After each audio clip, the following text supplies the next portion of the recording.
Now, this person is not a shaman, she's not a clairvoyant, she's not a psychic, and yet somehow she'd managed to download more than 40 precise pieces of information for that group of people. But in that moment, I found that with us in the right frame of mind, I was able to access all this information. In the late 19th century, a new generation of esoteric writers began exploring the concept of the Akashic record. The word Akasha is a Sanskrit word meaning space or ether. Russian philosopher Helena Petrovna Blavatsky described Akasha as an all-pervading life force with the imprint of all human thought and action encoded within it.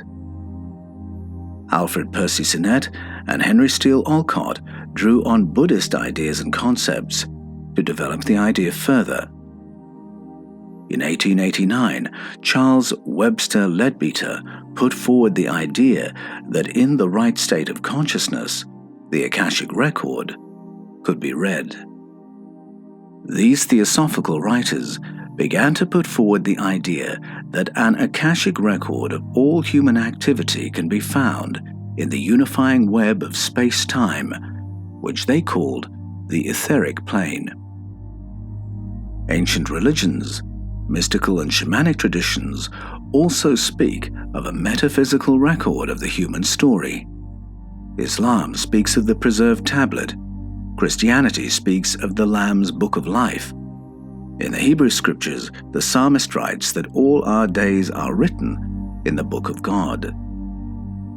These 19th century philosophers and researchers began to ask if these religious concepts might be a description of a real-world phenomenon open to a more scientific approach. In other words, was this metaphysical archive referred to by Christianity, Judaism, and Islam a closed book, accessible only to esoteric elites and priesthoods? Or was it a reality built into the fabric of the universe and accessible to any who know how? In Australia, supply teaching, or what we call relief teaching, is a highly professional and skilled profession. You need to have a bachelor's degree in education, and you need very particular skills to go into a class that's never met you before. Those kids couldn't care less about your approval or disapproval, and somehow in the first few minutes get them in the palm of your hand so that they are wanting to please you for the rest of the day. Well, my friend went into a class that she'd never taught before, kids she'd never met before, and she thought she'd do something different to get them on side at the beginning of the day. And so she said, in a playful frame of mind, I'm going to tell each one of you 3 facts about yourself. See how many I get right. And she started going around the class. And they were facts like, you have a favorite pair of socks that you're wanting to wear every day, and your mum's always trying to get you to wear a different pair of socks.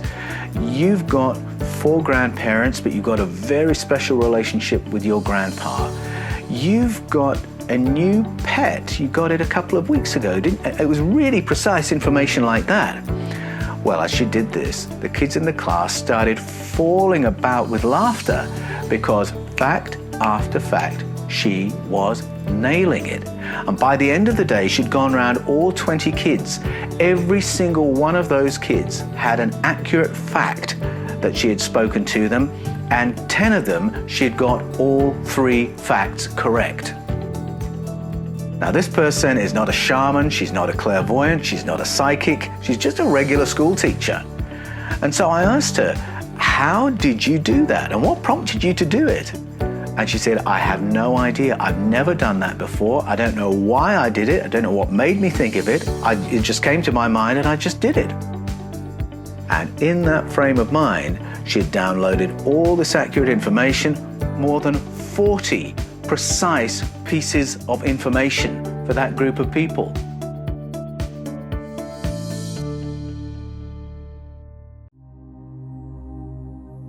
Is it possible that the Akashic record might be a natural property of the universe, and that it holds a precise record of human life ready to be accessed, whether by appropriate tools or an amenable state of consciousness. But how easy or how difficult might that be? When I wrote Escaping from Eden, I wrote it without a publishing deal. I wrote the book first and then thought, now who would like to publish this? So I sent it to some publishers that I'd had contact with through my previous books, but it wasn't quite the right fit for them. And I knew I needed to find a publisher that was big enough to be able to respond to the potential demand, and yet specialized enough to have a real interest in human origins and human potential, so as to be able to really run with the book with enthusiasm. And I just couldn't think of who to send it to.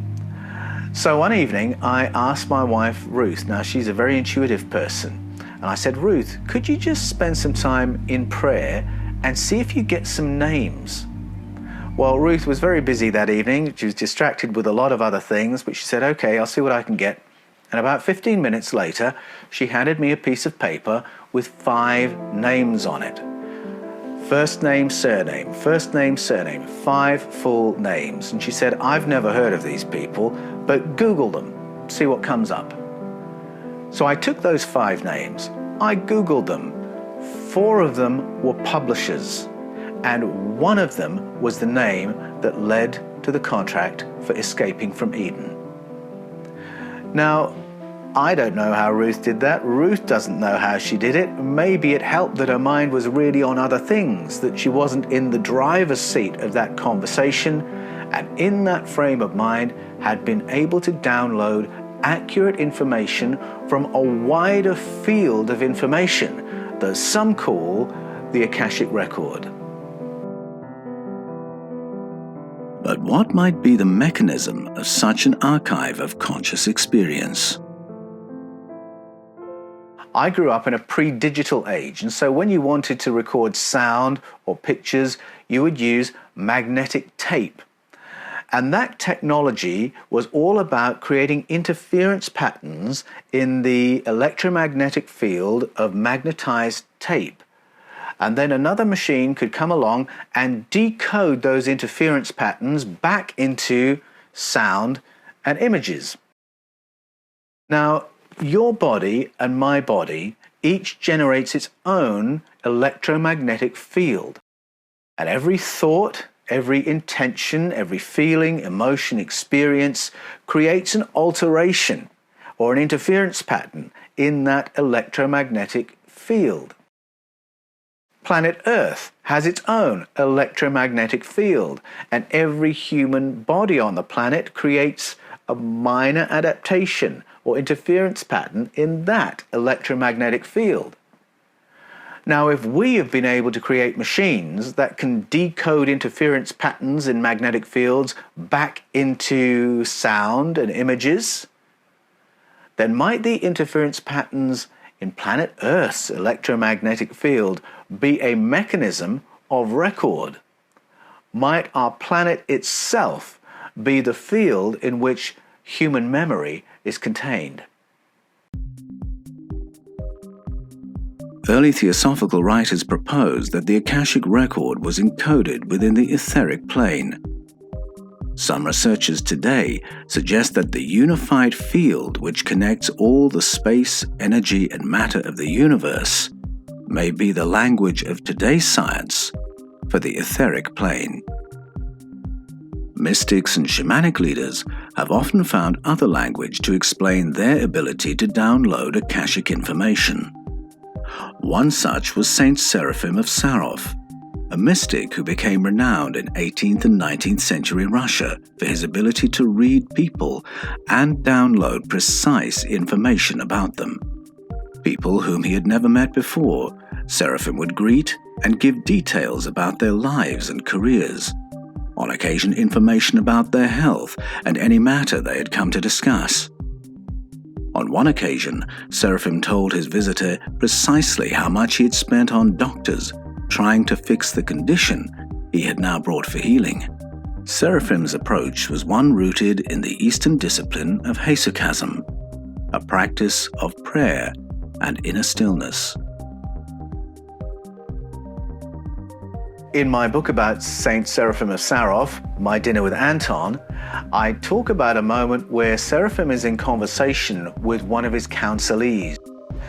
And his counselee, Nicholas Motofilov, asks him, Seraphim, how is it that you are so able to read a human being? You're so able to read the human heart?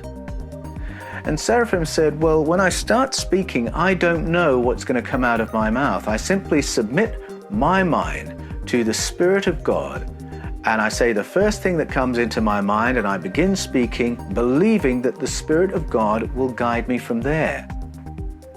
Now, it wasn't just an in-the-moment skill, because his was a mind that was really well prepared through a discipline of silence. And yet, in that simple way, speaking the first thing and going from there, he was able to download phenomenally precise information about people time and time again.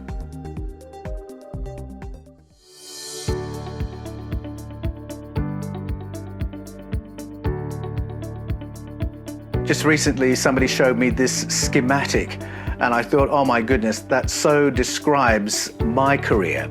And it's why, for instance, there was a time when I was working as a pastor and a personal coach, but Christmas was coming and I actually needed some cash.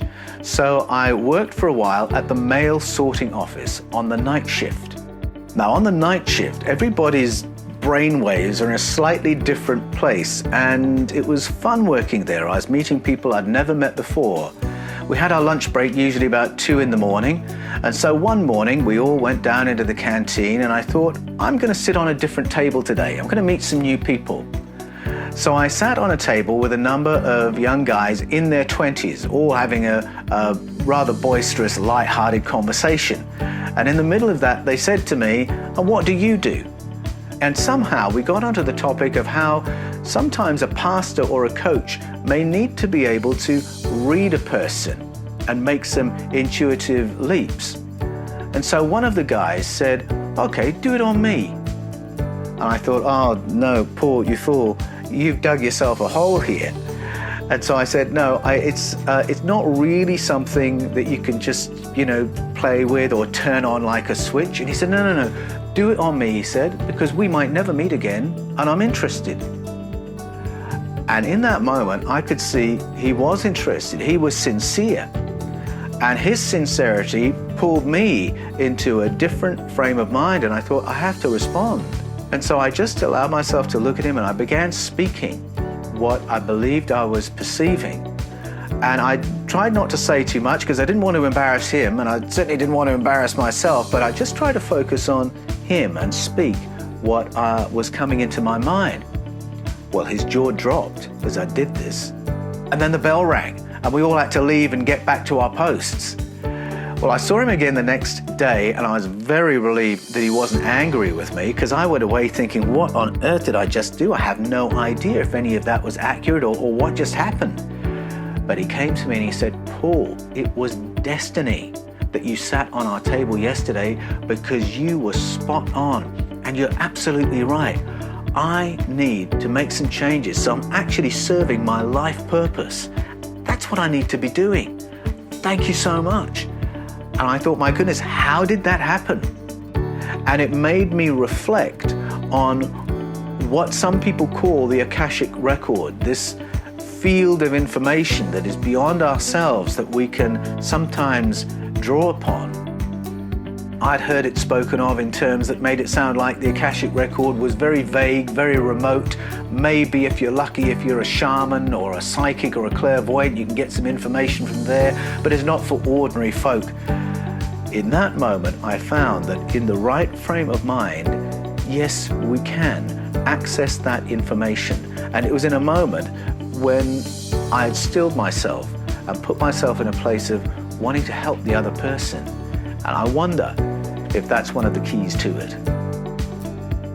Perhaps the Akashic record is not something to be toyed with or trivialized. Yet, many shamans, mystics, and storytellers attest that a playful heart, a loving intent, a desire to help, and a creative spirit are often the keys that open the doors to this transformational realm. But what is the dimension that holds this cosmic archive? Theosophists talk about the Akashic record being held in the etheric plane. Well, what if the etheric plane is what scientists today mean by the unified field? In that case, we're talking about the force that connects us all, that binds us together. Perhaps then the Akashic record isn't something impossibly distant. It's something that couldn't possibly be closer to us. If the unified field of today's science truly is the repository of all human experience and consciousness, perhaps you and I are in reality more conscious, more aware, and privileged with greater access to this metaphysical treasure than we have ever imagined. Thank you for watching the Paul Wallis channel.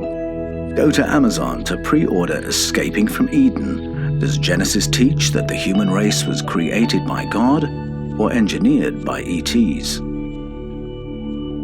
Endorsed by George Norrie and Sean Stone, Escaping from Eden is available now for pre-order at Amazon.com. I hope you enjoyed today's thought-provoking video. Remember to subscribe and click on the bell for notifications. See you next time.